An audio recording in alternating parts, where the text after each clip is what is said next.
What's up guys, Asian here again with another build video, and today we're going to be going over the Magicka Nightblade DPS. I've already talked about this quite a bunch on my previous build videos, but not much has changed between Ragnell and Harrowstorm in terms of the DPS department. Yes, a couple of new sets were introduced, but they didn't really change the playing field too much. None of them were really going to beat out any of the currently existing sets in Dragonhold for the top contenders. So this particular build is going to be very similar, if not identical, to the build that I released for Dragonhold because of the very few balance changes that were introduced in Harrowstorm. Just like the rest of our build videos, this particular build video will be going over skills and rotation. We will not be covering any sort of gear for a Magicka Nightblade. That is covered in the gear video, which should be popping up in the upper right hand corner right about now. So if you're interested in knowing what gear I'm running for this build, go ahead and check out that video and then come back here to take a look at the parse and the rotation for the Magicka Nightblade. The Magicka Nightblade still remains one of the more difficult classes to play because of that bow proc, but with enough practice it can be very rewarding to play and very entertaining to play as well. So let's go ahead and get started here with our skills. Starting off with our front bar, we have Impale as our execute, Swallow Soul as our spammable. Now I personally like to use Swallow Soul because of the self-heal that it provides. However, in terms of raw damage potential, it actually is not the strongest ability to use as your spammable. That goes to Elemental Weapon under the Sigic order line. However, Elemental Weapon does not have that self-heal associated with it, so if you're looking to min-max your absolute damage, then Elemental Weapon will be the better option. However, if you want a little bit of safety, if you want a little bit of a self-heal because you're progressing through content or you just feel safer that way, you can certainly use Swallow Soul. The DPS difference is fairly minimal. We're talking probably at most 1k DPS on the trial dummy, which would translate to pretty much parity in an actual raid environment. So it's kind of up to you which spamble you want to run. Another spamble that you could also run is the Force Pulse spamble under the Destruction Staff line, but this one again doesn't have the self-heal, so it's kind of up to you how you want to go ahead with that. Next we have Twisting Path, Merciless Resolve, Inner Light, and then we have Soul Harvest here on the front bar.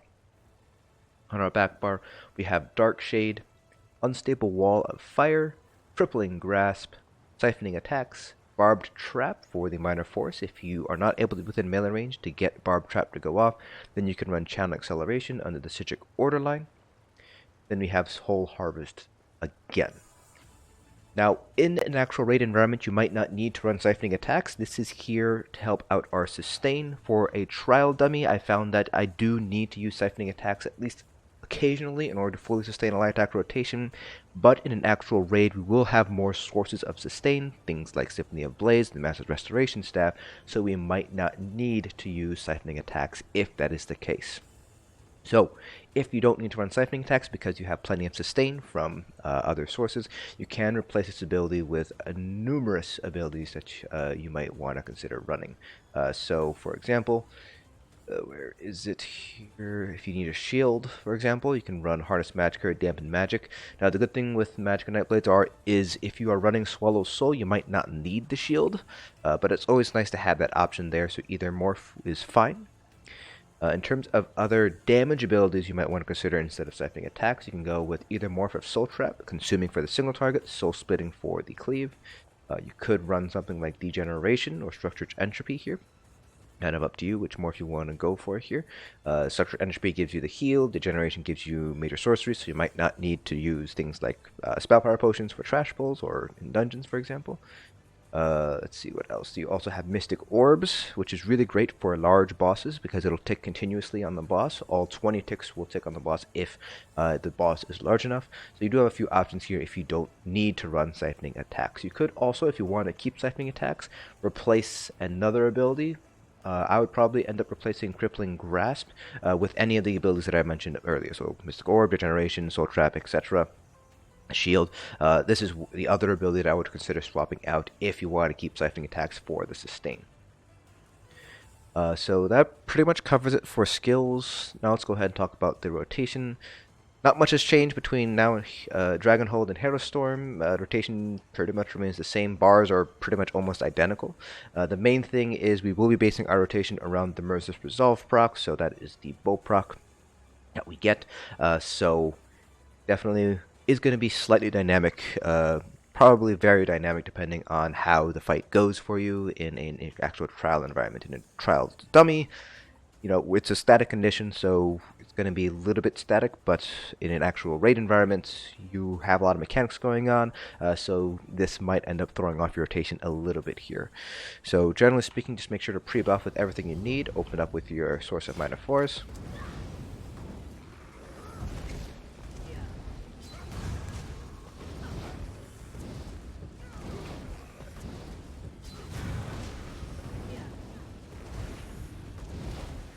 Then use your bow proc once it goes off.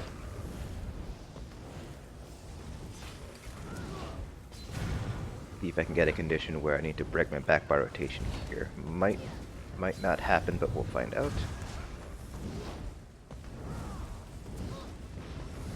No, it's probably not going to happen here. Yeah, that didn't happen. So there, in the longer 21mm Parse, there might be instances where I will have to break my backward rotation to get the bow proc off. That is perfectly normal. So let's artificially create a situation where that's going to be the case. So let's say I have 3 stacks going for my bow proc. And let's say I need to re-up both a Crippling Grasp and Unstable Wall. So I do Unstable Wall, use my bow proc, and then go back and use Crippling Grasp like that. So I do want to kind of give you guys a very quick overview of how you should properly use your bow proc. So you can see that I have the dots on the screen here, center of the screen. That counts the stacks that I have. That is an add-on known as Grim Focus Counter, so I highly recommend picking this up if you are a Nightblade DPS main. So now we're out of combat, so let's go ahead and get back into combat. So one of the things I've noticed that Nightblades sometimes do, especially beginner Nightblades, is they do something like this.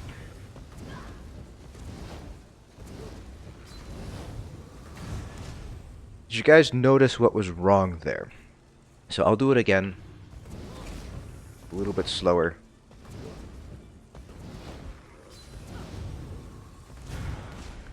So what happened there was we used 6 light attacks before we used the bow proc. So 1, 2, 3, 4, 5, 6.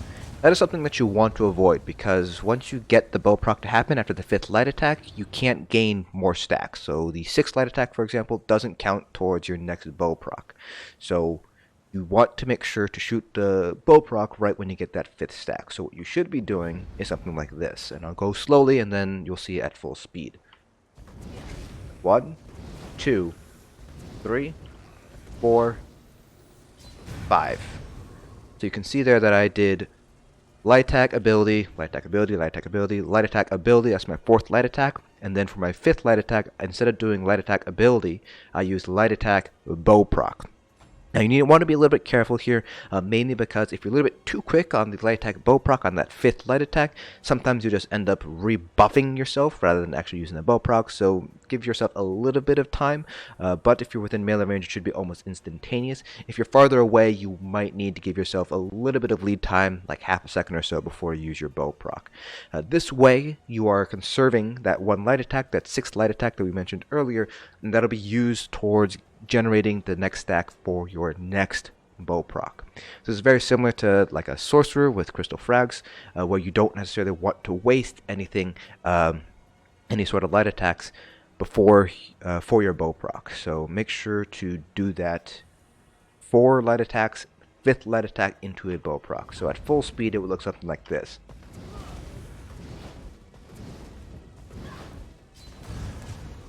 Rather than the 5 light attacks and then you use a 6 light attack and then bow proc. So make sure that you are not using an extra light attack there before you shoot off your bow. Now that we've gone over that, let's go ahead and do a 21mm dummy parse so you guys get an idea of where a Magicka Nightblade stands in comparison to other classes. So the 21 trial dummy here This dummy should only be used as a point of comparison across different classes. It should not be used as a proxy or as an indication of what you would be able to pull in a raid environment. Raid environments have different debuffs, you have different buffs, and you obviously have to play mechanics. So you're missing things like martial knowledge, Zens, major vulnerability, and you're missing sustained bonuses like Symphony of Blades, Master Restoration Staff, Hollow Fang, etc. So in an actual raid environment, you're going to be under different scenarios, so your DPS might be higher, might be lower compared to what you would pull on a trial dummy. The trial dummy just provides a consistent source of buffs and debuffs, so that way we can compare various classes against each other. So let's go ahead and do our parse.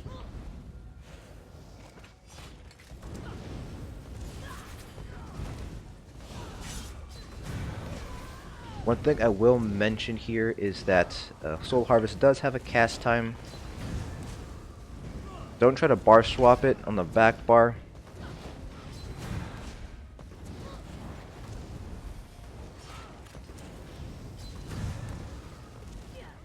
Because you won't be able to bar swap cancel out of it because of that cast time.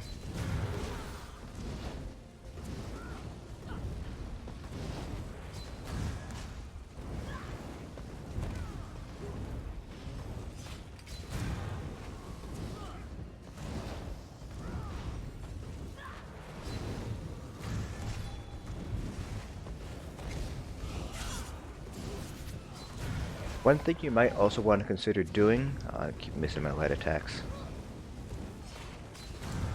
before drinking a potion is see if you're close to getting an ultimate, because when you drink a potion as a Nightblade, you get 20 ultimate. But depending on what your ultimate is at, it might end up being a waste to drink a potion. So for example, if you're at, let's say you're at like 65 ultimate and your potion comes up, it might be worthwhile to wait on drinking your potion until you get your ultimate off. But like here, I would wait, use my ultimate, and then drink my potion, so that way I don't end up wasting the 20 ultimate that I would get from a potion. It does require a lot of awareness though, so don't feel like you have to do that. A lot easier in a parse because you don't have to deal with mechanics or anything.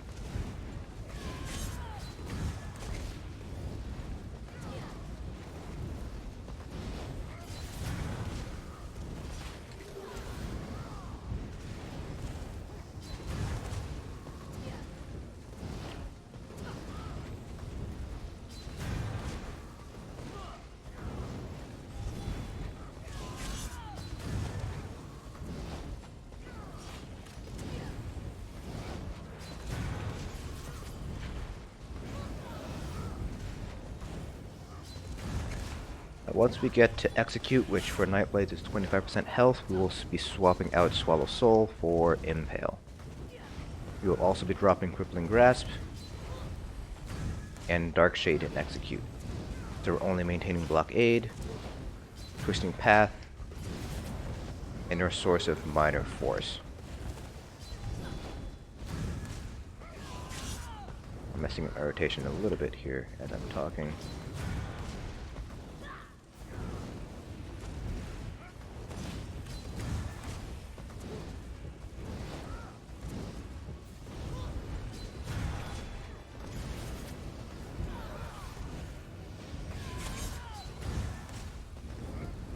You might also want to consider dropping Siphoning attacks and Execute as well, depending on how quick Execute phase goes for you.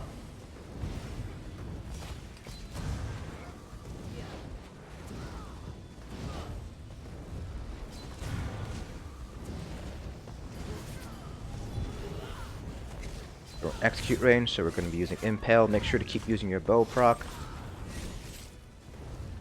But we are dropping Crippling Grasp, Dark Shade, and then Siphoning attacks we will not recast once it expires.